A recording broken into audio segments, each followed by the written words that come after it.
que estamos adoecendo rápido e coletivamente? Por que estamos diante da geração mais triste de todos os tempos? Falando da era dos mendigos emocionais. Nunca nós tivemos tantas pessoas morando em belos apartamentos, em casas de condomínios, inclusive em palácios, mas mendigando o pão da alegria, não conseguindo fazer das pequenas coisas um espetáculo aos olhos, precisando de muitos estímulos para ter migalhas de prazer. Tenha certeza, se você precisa de reconhecimento, se você precisa de aplausos excessivos, de retorno intenso, você pode ter êxito intelectual, ter tido êxito financeiro, êxito social, mas você falhou dramaticamente no território da emoção. Você não consegue fazer da vida um espetáculo único e imperdível. Por isso, todas as celebridades que eu faço gestão da emoção, seja no Brasil ou número 1 do mundo, fora do país, a primeira coisa que eu digo: você é celebridade, você tem uma desvantagem competitiva enorme.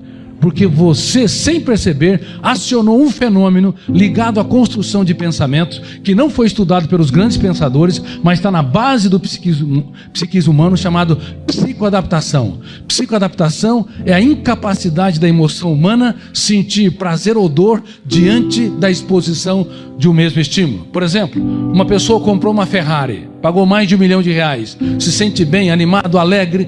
Quando entra no carro, olha até que as pessoas o estão observando.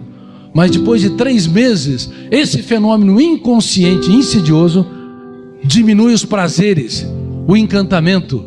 Ele faz com que a pessoa entre no carro como entra no banheiro da sua casa. Aí uma pessoa que nunca comprou um carro, que nunca teve oportunidade de dirigir o seu próprio veículo, comprou um carro, um veículo caindo aos pedaços. Quem sente mais prazer? Essa é uma grande tese. Quem é mais rico?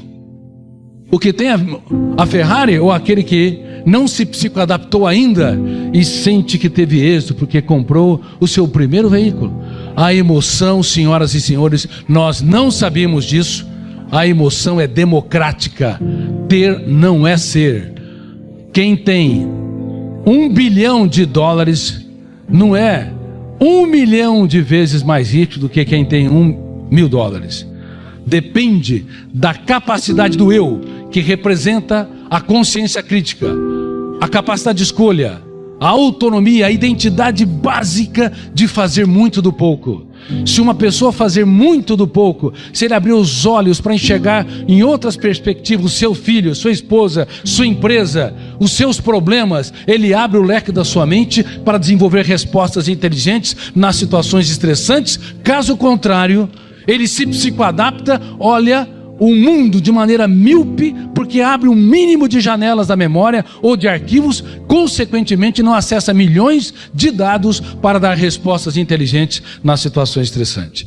Eu quero lhes dizer, com muita humildade, que eu sou autor de uma das raras teorias mundiais que estuda essa última fronteira da ciência. Durante mais de 30 anos, aqui no Brasil, onde não se valoriza a pesquisa básica, eu me arrisquei a entrar nessa empreitada desde quando estava no 2º para o 3º ano da faculdade de medicina, quando eu caí numa crise emocional, no caos, e eu percebi que as lágrimas que nós não choramos são muito mais cálidas e mais dramáticas do que aquelas que se encenam no teatro do rosto. A partir dali, eu comecei a fazer perguntas corretas, e toda pessoa que quer produzir conhecimentos tem de ter intimidade, não com a arte da resposta. Quem tem intimidade com a arte da resposta, quer responder ou respostas rápidas e prontas, exerce uma ditadura intelectual, não consegue abrir o leque da sua mente para ser criativo, reinventivo, para dar respostas inteligentes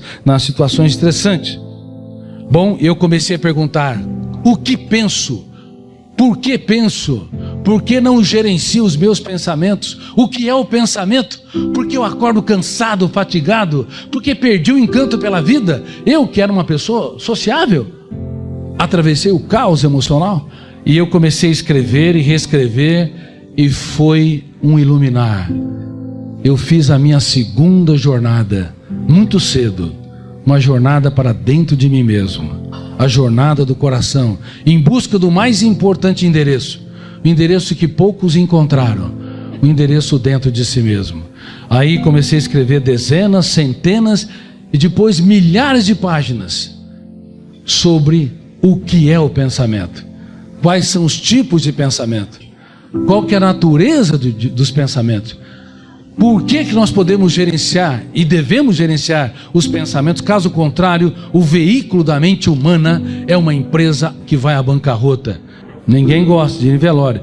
Se formos, vamos às lágrimas. Claro, algumas pessoas gostam porque elas relaxam nos velórios, percebem as loucuras que elas estão fazendo no seu dia a dia, diante de uma existência dramaticamente breve para se viver e tremendamente longa para se errar.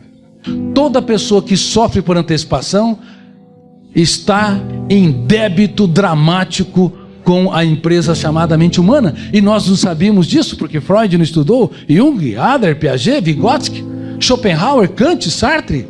Eles não estudaram essa área. Deixe a sua mente livre, sem nenhuma gestão, que você vai acordar cansado, você vai sofrer por antecipação e você também corre o risco sério de ruminar perdas, mágoas e frustrações.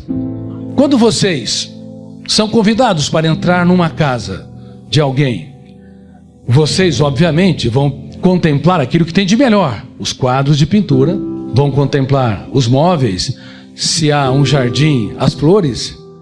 Alguém aqui teria coragem de entrar no banheiro e enfiar a cabeça na lata do lixo? Ou na cozinha, enfiar a cabeça na lata do lixo? Teriam coragem?